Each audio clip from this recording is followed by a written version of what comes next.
Alors ça, c'est une cuve qui contient des prélèvements qui sont congelés. À l'intérieur de cette cuve, des ovocytes ou encore des spermatozoïdes.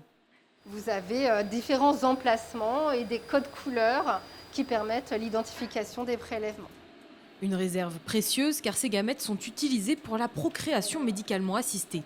À l'été 2021, la PMA est rendue accessible à toutes, c'est-à-dire aussi aux couples de femmes et aux femmes non mariées. Une grande avancée nécessaire, en témoigne l'afflux de demandes depuis sa mise en place.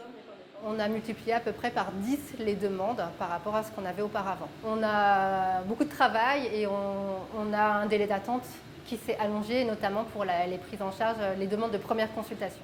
Un délai allongé de 2 mois pour traiter les 26 600 nouvelles demandes de première consultation depuis la promulgation de la loi bioéthique. Un nombre bien au-delà des 3 000 attendus.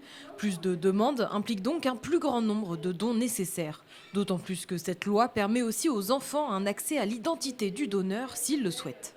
Mais pour ça, il faut des candidats aux dons qui sont en accord avec cette nouvelle réglementation, ce qui nous contraint à constituer une nouvelle banque de dons de sperme et donc à ne plus utiliser l'ancienne banque qui était constituée de donneurs complètement anonymes.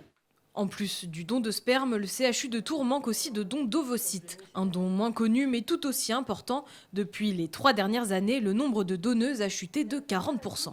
Quand les femmes arrivent, elles sont parfois âgées chez nous et elles ont aussi besoin d'un don d'ovocytes. Le don de sperme simple ne peut ne pas suffire ou elles n'ont pas de partenaire.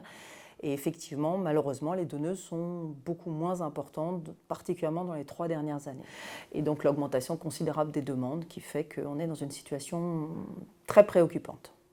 Toute femme en bonne santé ayant entre 18 et 37 ans peut donner ses ovocytes. Toutes les informations concernant ce don sont disponibles sur le site internet du CHU.